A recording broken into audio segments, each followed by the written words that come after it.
One of the biggest reasons that we struggle when we're trying to change habits is that we tend to focus on how hard it's going to be.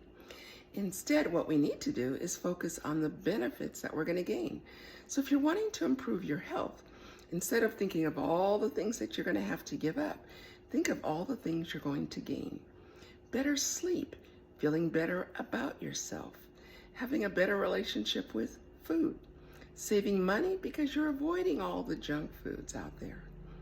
Just everything improving. That's the key.